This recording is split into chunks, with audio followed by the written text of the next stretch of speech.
Sonic the Hedgehog is truly a legend. He's achieved mass appeal in the modern era, but sometimes for all the wrong reasons. Did you know that Sonic the Hedgehog released on the Sega Genesis? Because I sure did. But I imagine that kids these days don't really play the first few Sonic games, and to me, that's just criminal. I've been asked before, where do you think people should start playing the Sonic series? I would tell them from the first game. Just experience it. Go play it. You could play this game in under an hour. But enough about why I think the first Sonic game is really good. I'm really here today to tell you about how you can experience Sonic the Hedgehog on modern consoles in some ways that I personally like. I hope you enjoy the video and be sure to subscribe if you're all about that hedgehog.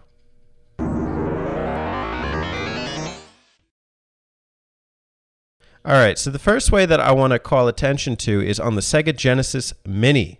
This was a console that was released in 2019, I want to say, and it's a compilation of a bunch of classic Sega Genesis titles, one of them being Sonic the Hedgehog. I happen to really like this version because it's near pixel perfect emulation, and there's really no delays or input lag. And it's really just a pure way of experiencing the game. Heck, even if you just look at the console, it comes bundled in with a miniature cartridge of Sonic 1. That is just so kawaii. Gotta go fast. I also love that it features USB controller support, so you can even take these USB controllers, use them on your PC, as well as your Nintendo Switch, and other devices that may or may not be confirmed. Take a moment and just watch some of the playthrough for Sonic 1 on this console.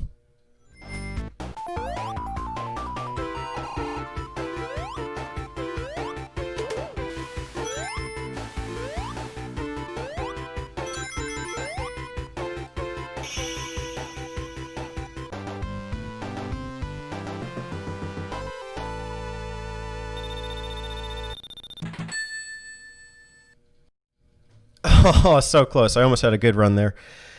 As you can see, it just plays so well and it looks great. Like, I gotta hand it to this console manufacturer. They did a good job with Sonic, so big ups to them.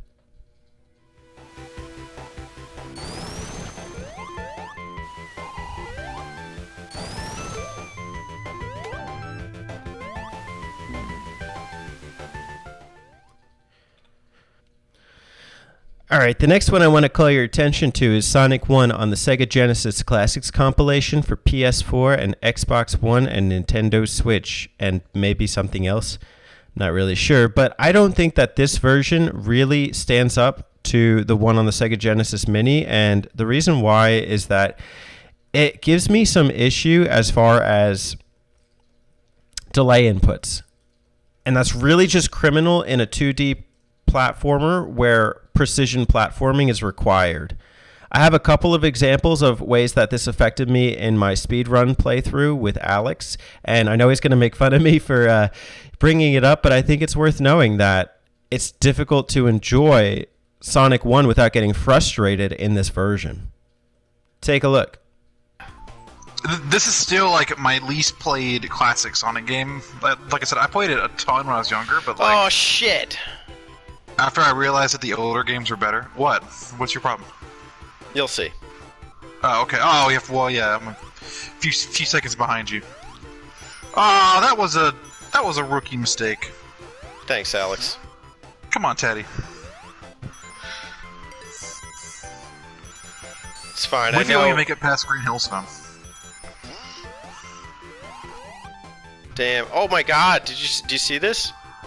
Green Hill's on. No. I keep glitching the loop.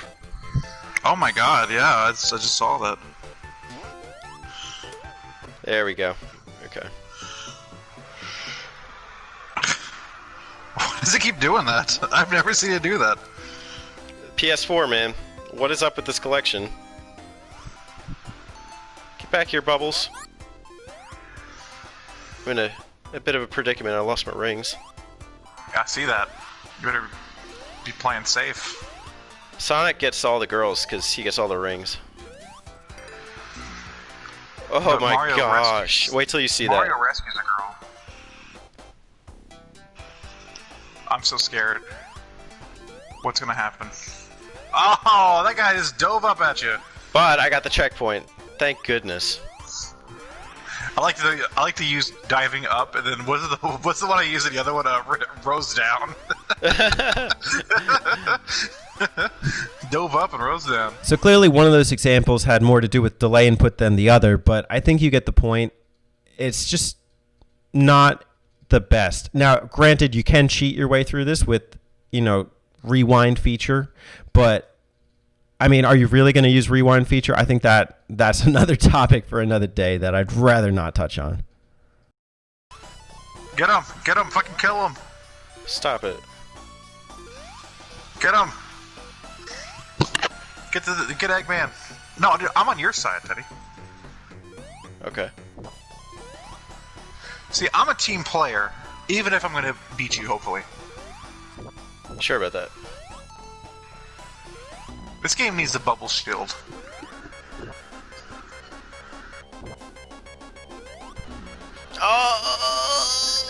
Why can't we do the Sonic Mania speedrun?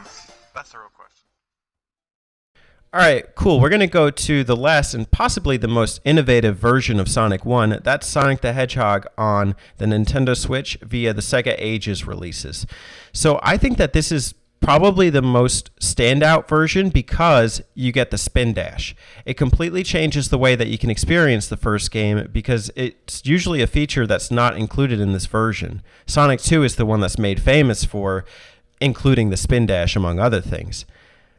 I personally really like this version for that, and also the fact that it has so many different controller supports. You can use the Joy-Cons, you can use a Pro controller, you can use the Sega Genesis USB controllers that came with your Genesis Mini.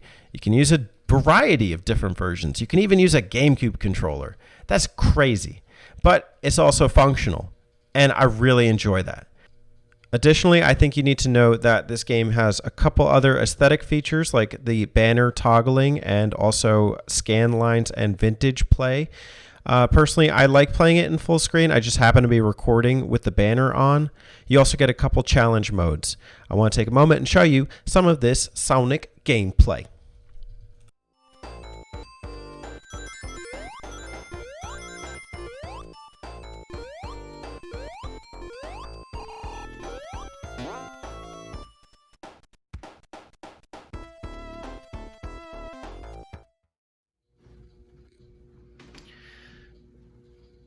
So, I've probably owned Sonic 1 more ways than I'm even aware of, but that doesn't mean I resent the fact. I actually like being able to experience one of my favorite platformers in as many forms as I can. With that being said, what are some of your favorite ways to experience Sonic in the modern day? Let me know in the comments below, or as always, a video response is welcome. Thanks for watching. This has been Majora, and I will see you with more video content to come. Cheers!